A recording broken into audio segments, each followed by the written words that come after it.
লাইফে all time happy থাকার একটা ট্রিক্স কি জানেন? কারো কাছ থেকে কোনো কিছুর প্রতি কোনো ধরনের কোনো এক্সপেকটেশন না রাখা।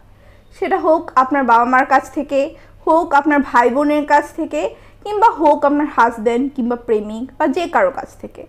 আপনি যখন আপনার প্রিয় কাছের মানুষটির কাছ থেকে কোনো ধরনের কোনো এক্সপেকটেশন রাখবেন না, তখন দেখবেন আপনি তার কাছ থেকে কষ্টটা খুব কম পাবেন। আপনি যখন ধরেই নেবেন যে আমার জন্য তো কেউ কিছু করবে না, তখন যদি কোনো একটা কাছের মানুষ আপনার জন্য ভালো কিছু করে, সেটা দেখবেন আপনার কাছে অনেক বেশি খুশির মনে হচ্ছে, সেটা অনেক এক্সট্রা মনে হচ্ছে, আপনি নিজেকে তখন ব্লেসড ফিল করবেন। তাই একটা খুব বড় একটা ট্রিক্স হচ্ছে লাইফের জন্য যে কখনোই কারো কাছ থেকে খুব বেশি এক্সপেক্ট করবেন না।